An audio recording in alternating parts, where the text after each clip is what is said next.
Hello again, and welcome back to our video series, The Complete Guide to Inbound Marketing for E-Commerce.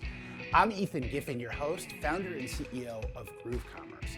And if you missed our first video, click on the little thingy here in the window, and it'll get you back to part one so you can start from the very beginning. And as always, if you have any questions, don't hesitate to contact us on our website or tweet at us at GrooveCommerce. I'm very excited to talk about part two, which is creating your inbound marketing strategy. So in order to create your inbound marketing strategy, we really need to mine your customer database to get some insights on how and why they buy from you. Really thinking about a couple of concepts that we're going to use to build your ideal buyer profile.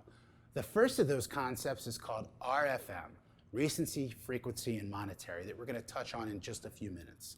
And next, we wrap in the 4 buyer modalities. And that's really thinking about 2 different axes. First off, are they a slow buyer, a fast buyer, or are they a logical buyer or an emotional buyer? And within that, there's 4 buying types. For example, a fast and logical buyer would be considered competitive. They want to know why your solution's best, and they want to know how quickly they can get it from you, right? They're going to buy very fast and waste very little time. A spontaneous buyer might be a fast buyer, but also an emotional buyer. They're going to wake up this morning and say, I want this widget, where can I get it? They might not buy the best thing for them, but they're going to buy it fast, right? Then we get into our slower buyers.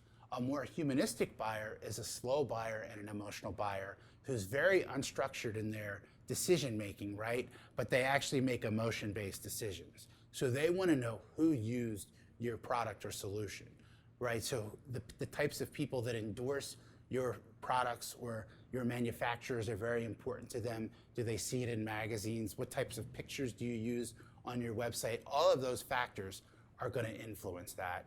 And then you have a methodical buyer, right? They're a very slow and logic-based buyer, and they're going to take their time to come back to your website 2, 3, 4 times and maybe look at other review websites to build their frame of mind around the purchase. So those are the 4 buyer modalities. From there, we move into really kind of planning and scheduling both your editorial and offer calendar. We talk to many mid-market e-tailers who still don't have an overall calendar. You need to think about 12 months of the year and when are your highs and lows of purchases. Are there industry events that influence purchases, right? If you're going to compete against Amazon, you need to really get organized and build all of that together in one document for yourself. And then next, we want to think about how do we identify and implement automated workflows. These are things that some of them might come off your head already. We're going to talk about more of them as we go. But these are things that work for you while you sleep using automated tools online like HubSpot. This is things like abandoned cart, post-purchase follow-up, email welcome series, and many, many more that we're going to talk about as we go through the next stages of the sales funnel with you. I hope you've enjoyed this video so far, and I hope you stick around for part 3.